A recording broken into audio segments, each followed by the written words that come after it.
Cette vidéo a pour but de la vulgarisation du sujet avant tout, et pas de vous faire un cours d'histoire entier sur le sujet. D'autres personnes l'ont fait bien mieux que moi et je vous invite à regarder leurs vidéos si jamais vous voulez encore plus de détails.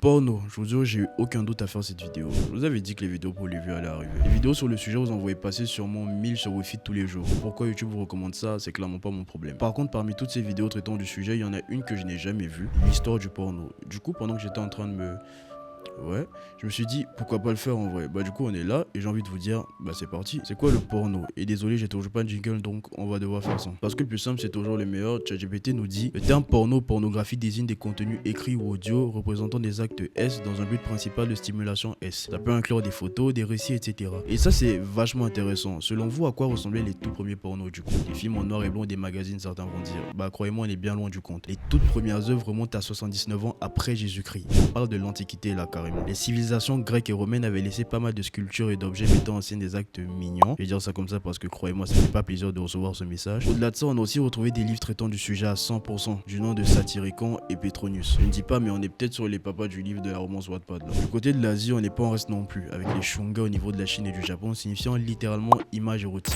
et qui font littéralement partie de leur tradition aussi, avec des peintures et des gravures qui les représentent. Et bien sûr, je vous ai gardé le meilleur pour la fin. En Inde, on a retrouvé d'anciens témoignages de la sexualité représentés à travers l'art et la littérature, notamment dans les légendaires textes du Kama Sutra. Fun fact, le Kama Sutra c'est juste 20% d'érotisme. Le reste du texte c'est juste des banalités sur l'élégance, la séduction et comment tenir une maison. Bref, pas ce qui nous intéresse. Ce qui m'intéresse moi par contre, c'est le fait qu'aujourd'hui, le porno c'est l'une des entreprises les plus riches du monde, avec des revenus estimés à 97 milliards par an. Rendez-vous compte, parfois c'est supérieur au cinéma et à la musique en termes de consommation et de revenus. Cependant, quand on se penche sur l'évolution du média, on se rend très vite compte du fait que ça n'a clairement pas toujours été comme ça. Surtout à une fameuse époque où le consommer pouvait résulter à vous faire brûler. Je veux bien sûr parler de l'ère des tabous. Quand le Moyen-Âge a commencé, c'est l'Europe tout entière qui était soumise à une morale chrétienne hyper stricte. Vraiment pour eux, jouer aux cartes avec ta copine sur le lit, c'était pour faire des gosses et puis c'est. Si ta bouche s'ouvrait pour dire des conneries du genre, que t'as déjà léché? pense à toi, t'es avec personne. Au mieux, si t'étais un mec important, encore ça va. Petite confession publique devant des milliers de personnes, ça passe.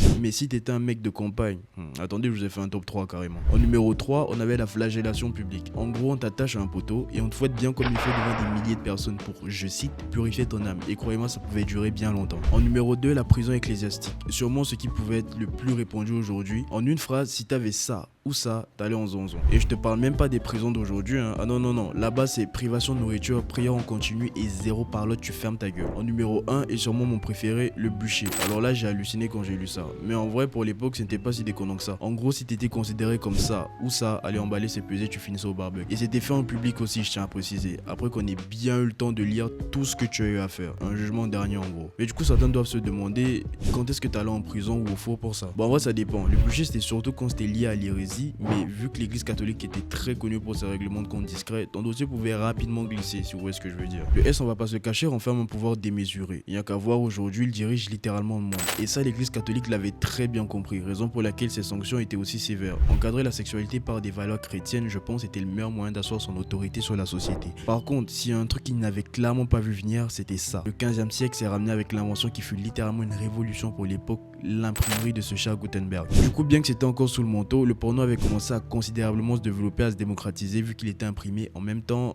que des bibles, avec des œuvres comme l'Heptaméron de Marguerite de Navarre ou les 100 nouvelles, qui certes n'étaient pas à 100% érotiques, mais commençaient déjà à incorporer quelques petites références érotiques par-ci par-là. Et je vous passe pas mal de détails, la suite de l'histoire comporte surtout une vaste guerre entre ces deux-là, que ce soit à travers la Renaissance avec des messieurs comme Marc Antonio Raimondi et ses gravures sans cesse censurées, la révolution industrielle qui a boosté les parutions du porno vu que ça devenait plus rapide et moins coûteux à faire, et la photographie qui au 19e siècle a littéralement donné un coup de fouet à la popularité de la pornographie. Mais pas du premier coup car oui, les premières photos érotiques c'était surtout pour de l'art et des études en peinture, même si en parallèle un commerce clandestin entre collectionneurs privés avait bien évidemment vu le jour. Et là l'église après s'être fait ignorer pendant des années a enfin pu faire son combat qu'appuyer cette fois-ci de l'aide du gouvernement. En France par exemple, la loi 1810 interdisant toute diffusion de matériel obscène rentre en vigueur et se propage à travers presque toute l'Europe. Mais comme on l'a vu précédemment et sans mauvais jeu de mots, le porno a la peau dure et il ne se laisse clairement pas faire. À cette période, les maisons closes ou bordel pour faire plus simple commencent à se populariser car ces derniers proposaient des denrées assez rares, des services S, des spectacles érotiques et expositions de photos sensuelles. Par ailleurs, beaucoup de débats commençaient à faire rage sur le sujet entre ceux qui voulaient une libéralisation de la sexualité et ceux qui renforçaient à fond le discours moral. Débats qui malheureusement n'ont pas donné grand chose mais qui combinés à tout ce qu'on a vu précédemment ont ouvert au porno la porte à une dimension qui flairait des cauchemars à n'importe quel moine catholique du Moyen-Âge. Je veux bien sûr parler de l'avènement de la modernité. Alors là, je crois que l'église avait clairement senti sa mort prochaine. Remise en contexte, on est dans les années 70 et bien que la photographie et le cinéma avaient commencé à foutre le boxon dans les cercles privés,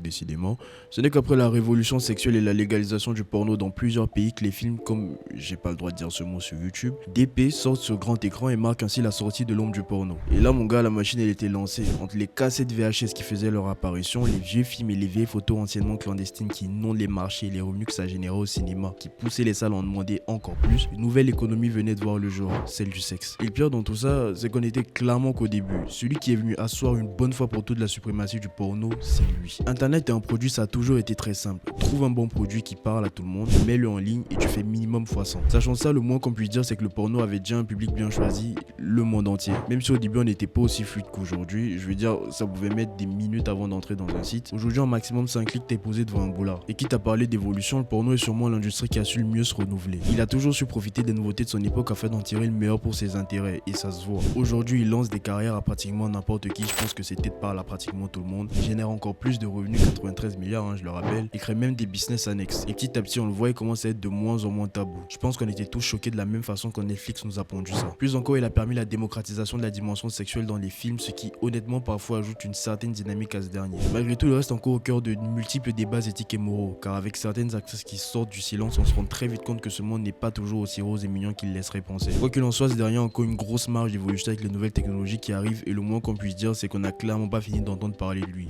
en bien comme en mal. Moi en tout cas, j'étais très heureux de vous partager cette histoire pour le moins atypique. Si vous avez aimé la vidéo, écrivez mignon en commentaire. Moi en tout cas, je vous capte sur la prochaine vidéo. Prenez soin de vous et que l'infini soit avec vous. A plus.